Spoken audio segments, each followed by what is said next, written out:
Tension 232, this is the launch director performing the final poll for launch. Verified no constraints and go for launch. Program chief engineers have no constraints and are go for launch. I have no constraints and are go for launch. Weather has no constraints and weather is go for launch. You are looking at the world's most powerful rocket. Artemis 1 embodies the hard work of thousands across the world, determined to explore for the benefit of all. After years of testing and talking and testing some more, Artemis 1 finally carried the dreams and aspirations of the world back to the moon. I knew this would be an exciting mission. I mean, we haven't left low Earth orbit in over 50 years. Nobody on my team had done it. Most of them weren't even alive back when we did it last. It has been a culmination of many years of hard work. It certainly represents a lot of that design and effort that we have put in to build the first human spacecraft for NASA in over 50 years. It sent a message to the world that we have laid the foundation for a generational rocket. We are not just going to the moon, we're going to prove that we can live and work on the moon and establish an outpost on the moon for future distant exploration out to Mars and beyond. I'll never forget coming in the afternoon and everything is just working per the timeline. And you're starting to feel like, you know, today might be our day. Great news, no constraints to launch. You know, I'm sitting on the console at my station and things have been pretty quiet, and you know, you start to get this sense like this thing's going to go this time. And here we go. In the wee hours of that morning of November 16th came, it all fell together, and the payoff was a launch that shook you to your foundation and signified that America was back on the road to the moon.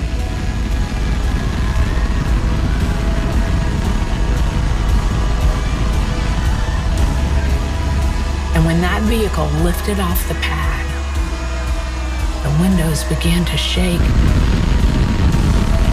and the building announces that that vehicle is flying. I was overwhelmed with joy and excitement, not just so much for me, but for the entire team, for the country. It was eye-watering. And I was tearing up. What an amazing accomplishment for this team. I'm still shaking a little bit. That never gets old. That is always one of the coolest things you'll ever see in your entire life.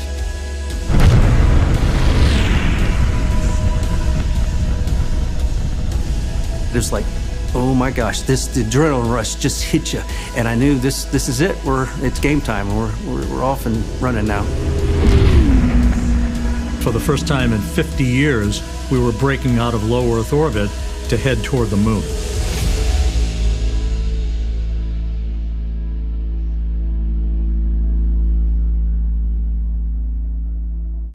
And attitude for solar array deploy. Saw deploy initiated. Copy. Flight info, 4 solar arrays released. After the vehicle was put in its preliminary orbit, meaning Orion and the ICPS, we had to wait for translunar injection, and that was a whole different game. Let's go have a good burn and just go to the moon. Let's do it. Now, if you think about hitting a keyhole in the sky, it was all about that translunar injection burn from the ICPS. Without a perfect burn from the ICPS, we weren't going to the moon. We certainly weren't going in the right place. That little RL-10, the engine that could, went on and had the longest burn it had ever had in the history of the RL-10 program, which goes back many, many years. SLS set us up for success. The launch vehicle and the insertion point was over 99% accurate to where they predicted. Orion is now flying free, attached to the European Service Module and on its journey to the moon. We had video from Orion shortly after the translunar injection burn was complete.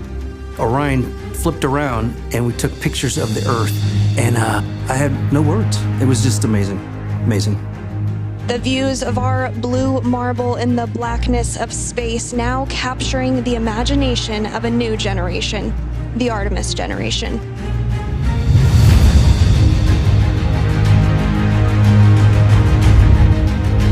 It was 4 days to cross the line of demarcation to enter what is called the lunar sphere of influence, and you could see the Earth beginning to recede.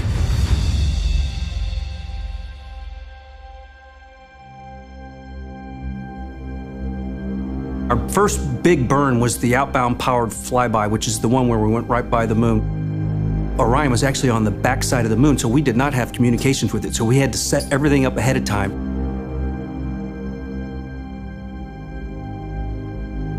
When we lost the signal, we waited, held our breath, said some prayers, and then sure enough, it came out from the backside of the moon, and we were on our way to the distant retrograde orbit.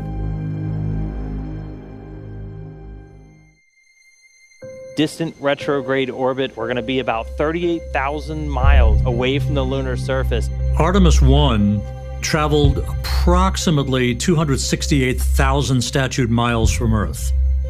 One of the really fantastic moments during the mission was where we saw the first image of the farthest point that any human spacecraft has gone before.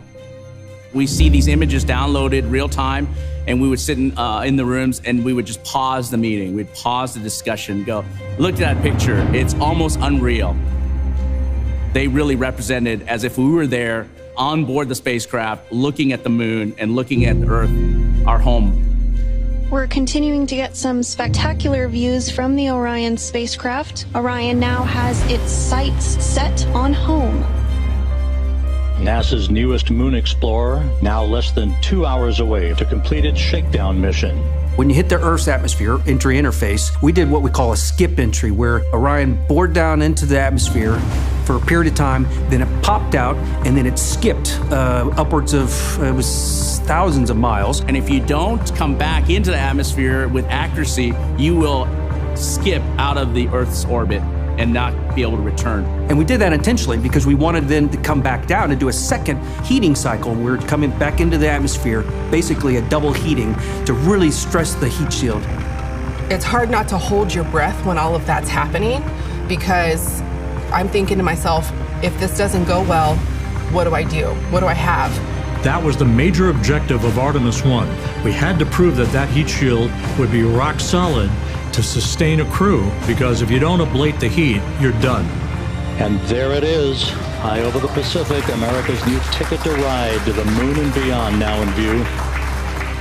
Finally, on re-entry, that was a culmination of that 25-day mission that we waited with bated breath to make sure our baby came home. Splashdown, Orion, back on Earth. And when it hits the water, everyone just goes. It's just a rush to get to the capsule as quickly as we can. And so the teams, they feel the sense of urgency. The small boats move, the helicopters move, we're taking imagery from the air. We handled the recovery capsule like it was a fragile egg. We wanted to make sure that the heat shield got all the data that they needed, that everything, all the mechanisms were preserved. From Tranquility Base to Taurus Littrow to the tranquil waters of the Pacific, the latest chapter of NASA's journey to the moon comes to a close. You could sense a sigh of relief in the flight control room in Houston, knowing that our job was complete. We had brought Orion home successfully and set the stage for grander things to come in the future. It was a testament to the hardware, but it was a testament to the teams, all of the teams that had a hand in bringing that hardware together. We learned so much about how this vehicle is going to operate, and we proved that it is ready to put humans on board. For Orion and for Artemis, this is just the starting point. Next thing is getting ready to fly the crew on Artemis 2.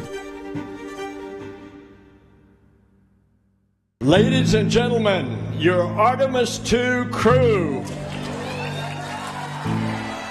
So, waiting in the wings, Artemis 2. And now, the humans are getting on board.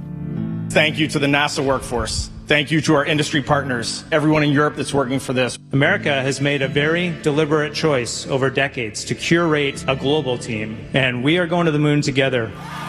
We need to celebrate this moment in human history. It is the next step on the journey that gets humanity to Mars.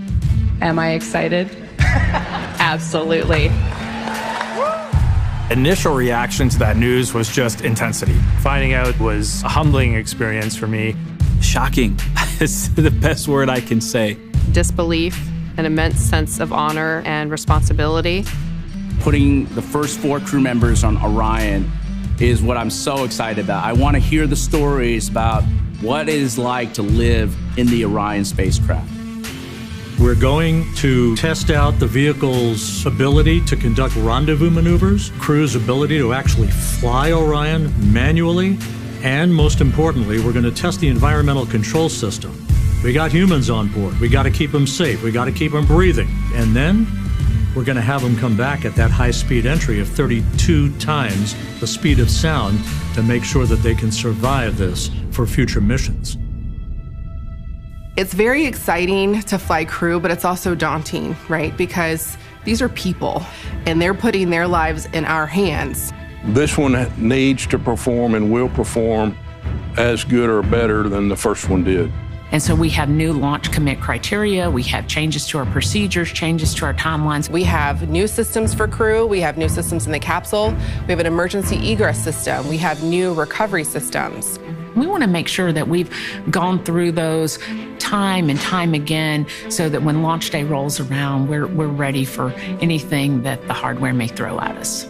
By building incrementally these capabilities, improving these capabilities that we have through the Artemis campaign, we will be able to live on the moon and be able to perform science that is very important for deep space exploration.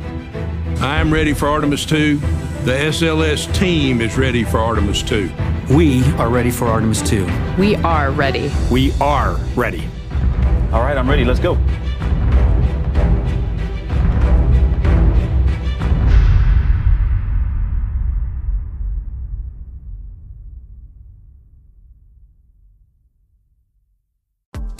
And for more NASA videos, hit subscribe.